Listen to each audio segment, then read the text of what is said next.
On nous donne un carré ABCD, I est le milieu du segment CD et J est le milieu du segment BC. Et on va montrer que le vecteur AI et le vecteur DJ sont orthogonaux par deux méthodes différentes. La première méthode d'abord, on nous demande de justifier que AI égale AD plus DI et que DJ égale DC plus CJ.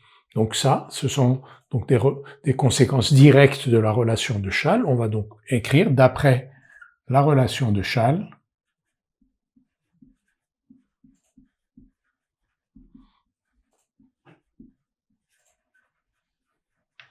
donc AI égale AD plus DI, AI égale AD plus DI, et DJ égale DC plus CJ. DJ égale DC plus CJ. On nous demande ensuite de calculer AI scalaire DJ. On va bien entendu utiliser ce que l'on vient de montrer, à savoir que AI égale AD plus DI, DJ égale DC plus CJ, et donc AI scalaire DJ est égal à AD plus DI scalaire DC plus CJ. Un produit scalaire comme ceci se calcule exactement comme un produit normal, donc AD scalaire DC plus AD scalaire CJ plus DI scalaire DC plus DI scalaire CJ. Observons les quatre termes. AD scalaire DC, AD et DC sont orthogonaux parce qu'on est dans un carré, donc ce terme-là est nul, mais on va l'écrire. AD scalaire CJ, on va y revenir. DI scalaire DC, on va y revenir. Et DI scalaire CJ, DI scalaire CJ, donc DI et CJ sont orthogonaux aussi, vous voyez, parce que leurs directions sont les deux côtés du carré qui sont orthogonales, DC et CB. Donc ce terme-là est nul aussi, mais on va l'écrire. Donc ABCD est un carré.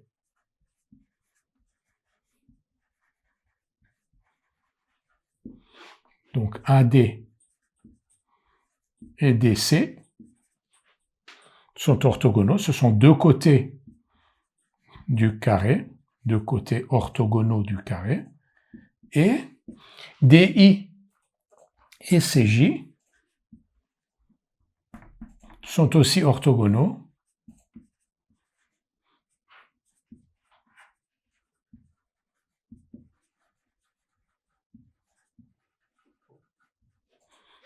car donc DI est collinaire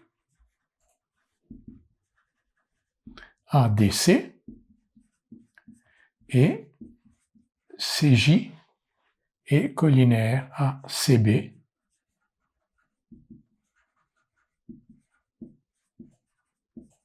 et DC et CB sont orthogonaux. Là, on écrit vraiment dans le détail. On a donc AD scalaire DC égale 0 et DI scalaire CJ égale 0. Et AI scalaire DJ donc se simplifie. Parmi ces quatre termes, il y en a deux dont on vient de montrer qu'ils sont nuls. AI scalaire DJ est égal à AD scalaire CJ plus DI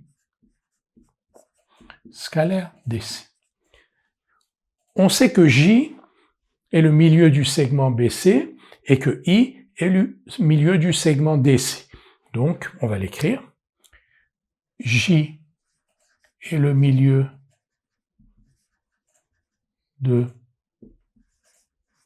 J est le milieu de BC. Donc CJ est égal à 1 demi de CB.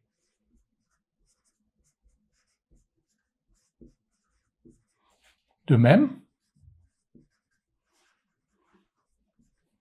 I est le milieu de DC, du segment DC.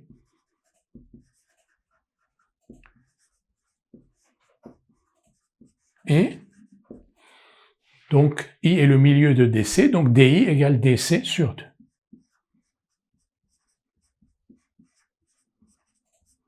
On a donc, en remplaçant, AI scalaire DJ égale AD scalaire CJ, je remplace donc par 1 demi de CB, donc 1 demi de AD scalaire CB, et ici, je remplace DI par 1 demi de DC, plus 1 demi de DC scalaire DC. Alors, 1 demi de AD scalaire CB, 1 demi de AD scalaire CB. CB, c'est moins AD. CB, c'est moins AD. AD et BC sont égaux. Donc, CB, c'est moins AD. Donc, on a ici moins 1 demi de AD scalaire AD, plus 1 demi de DC scalaire DC. Ce qui donne donc moins 1 demi de AD carré, plus 1 demi de DC carré. ABCD est un carré, donc AD et DC, les longueurs AD et DC sont égales, et AD, DC, donc moins 1 demi de AD carré plus 1 demi de DC carré égale 0, car AD égale DC. Nous avons donc montré que AI scalaire DJ était égal à 0. Si AI scalaire DJ est égal à 0, c'est donc que AI et DJ sont des vecteurs orthogonaux. Je vais l'écrire ici, je n'ai pas de place en bas. Donc voilà le résultat. AI et DJ sont orthogonaux, sont des vecteurs orthogonaux parce qu'on a montré que leur produit scalaire était égal à 0. On nous demande maintenant de considérer le repère orthonormé A, AB, AD. C'est bien un repère orthonormé parce que ABCD est un carré et donc que le vecteur AB est orthogonal au vecteur AD et que de plus, la longueur AB, la longueur du vecteur AB est égale à la longueur du vecteur AD puisque AB et AD sont deux des quatre côtés du carré ABCD. On nous demande quelles sont les coordonnées de I, de J, de AI et de DJ dans ce repère.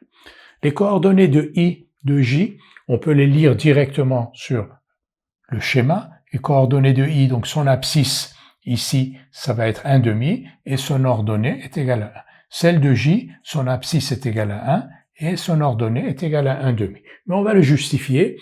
Donc, pour justifier cela, il faut calculer le vecteur AJ, le vecteur AI, et le décomposer dans la base AB-AD. Les décomposer dans la base AB-AD. AI, d'après la relation de Schall, mais on l'avait déjà indiqué là-haut, c'est AD plus DI. AD, c'est un des vecteurs de la base, donc ça nous va. DI, c'est 1 demi de DC parce que I est le milieu du segment DC. Donc AD plus 1 demi de DC. DC est égal à AB. Donc ici, 1 demi de AB plus AD. AB, AD sont les éléments de la base, donc AI égale 1 demi de AB plus AD, c'est-à-dire donc que les coordonnées de I sont 1 demi et 1. On va faire la même chose avec J. AJ,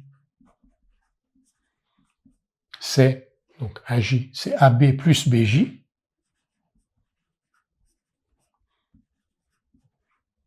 AB, c'est un élément de la base. BJ, c'est 1 demi de BC, parce que J est le milieu du segment BC. Et BC, c'est la même chose que AD. AB plus 1 demi de AD. On a donc ici les coordonnées de J, 1, 1 demi. On nous demande maintenant les coordonnées des vecteurs AI et DJ. Pour cela, il faudrait que l'on ait aussi, on a les coordonnées de I et de J, on va déterminer les coordonnées de A et de D. Les coordonnées de A c'est l'origine du repère, c'est 0, 0, et les coordonnées de D, que voici, c'est 0, 1.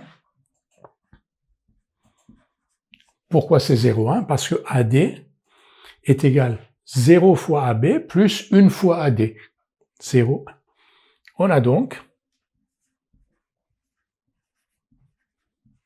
les coordonnées de AI,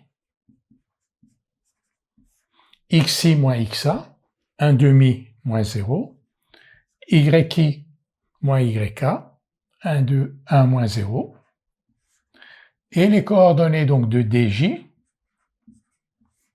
xj moins xd, 1, yj 1 demi moins yd moins 1 demi. Et AI scalaire dj égale 1 demi fois 1 plus 1 fois moins 1 demi, c'est-à-dire 1 demi moins 1 demi égale 0. AI scalaire dj égale 0 équivaut donc à AI et dj sont orthogonaux. Donc on a obtenu le même résultat que dans la question 1, mais cette fois-ci en utilisant donc un repère orthonormé, et donc l'expression du produit scalaire de AI et dj dans ce repère orthonormé. Je reviens sur le calcul des coordonnées de I, J, A et D. Donc là, on a donné le détail, mais on acceptera dans des exercices qui suivent que par lecture directe, vous puissiez dire I 1 demi 1, J 1 et 1, 1 demi, A 0, 0 bien sûr, et D 0, 1, alors que là, nous avons fait en tout cas pour I et J la démonstration, c'est-à-dire qu'on a décomposé AI et AJ en combinaison linéaire des éléments, donc des vecteurs AB et AD qui formaient la base.